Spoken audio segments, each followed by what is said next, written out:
venido hablando a lo largo de este mes sobre qué influencia tienen nuestras palabras en el mundo físico con el mundo espiritual. Y hoy pensaba un poco qué les podría decir y recordé en una oportunidad, y eso lo viví en carne propia, con mi madre. Mi madre apenas cuando yo tenía como 4 o 5 años de edad, presentó algunos problemas de salud y le descubrieron cáncer. Un cáncer muy complicado que aparentemente de 1 millón de personas que le da ese tipo de cáncer, apenas una persona se ha salvado. Esa es más o menos la estadística. Es como algo llamado como sarcomas de parte blanda, pero yo no soy médico. Y recuerdo en esa oportunidad el médico habló con mi padre, yo todavía era muy pequeño, y le dijo: mira, Fernando, es muy difícil que María se vaya a salvar de esto. Prácticamente de 1 millón de personas apenas se salva una. Entonces, ¿por qué estoy hablando de este tema? Estoy hablando de este tema porque el poder de las palabras pueden bendecirte como maldecirte. Ya en los videos anteriores hablábamos de Santiago a través de la Biblia, que él hablaba que la lengua tiene el poder de bendecir como de maldecir, y tiene el poder también de crear buenas expectativas o malas expectativas. Cuando a mi madre se le dijo esto, mi madre quiso saber exactamente la verdad. ¿Qué era lo que tenía? Le comentaron lo que tenía. ¿Y sabe cuál fue la respuesta de mi madre? No por ser mi madre, fue casualidad que le tocó a ella esa situación. Y hoy en día mi madre tiene 80 años, está viva.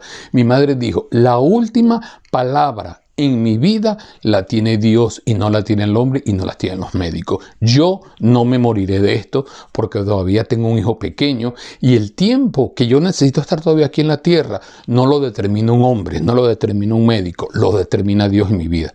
Y yo por ahora le voy a hablar al Señor para decirme que no me lleve.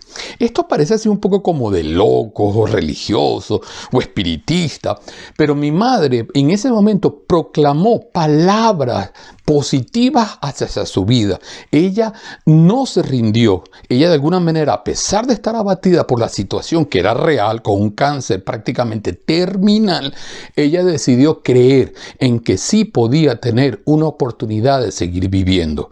¿Qué sucedió? Mi madre superó esa etapa. A lo largo desde ese momento, desde los 26, 25 años hasta hoy, los 80 años, ese mismo cáncer a mi madre le ha repetido 3 veces. 3 veces, o sea, no una, 3 veces, en diferentes ocasiones. A lo largo más o menos como de 7 en 7 años se repite, y los médicos se quedan asombrados y dicen: María, no sabemos cómo tú todavía estás aquí. Y mi madre, la respuesta siempre que dice es: yo estoy aquí porque la última palabra en mi vida la tiene Dios y no la tiene usted, doctor. Y yo me iré o no me iré, como todos algún día tendremos que partir de este mundo y pasar una nueva etapa. A unos los llaman muertos, otros lo llaman viaje.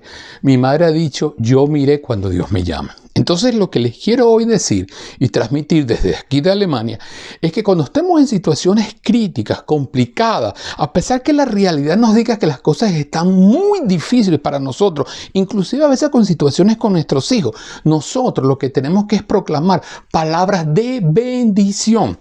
Esta lengua tiene el poder de decir cosas positivas o negativas. En ese momento, cuando estés en situaciones realmente complicadas, donde parece que todo se te viene encima, que es como un edificio que se destruye y tú estás allí en el medio, yo te invito a que tú te levantes y digas: no, la última palabra la tiene Dios en mi vida. Sea una situación de tu matrimonio por el que estés pasando difícil, o por un problema de tus hijos que estén con problemas de salud, o hasta inclusive contigo mismo, no te rindas. Di: Señor, heme aquí, y la última palabra la tiene Dios en tu vida, nadie más. Así que proclama palabras de ánimo, de positividad, palabras que realmente te enriquezcan, que te fortalezcan, y no palabras negativas. Y recuerda que las palabras son como documentos que nosotros de alguna manera en el momento que las hablamos se ponen arriba en el cielo, como también se transcriben aquí en la tierra.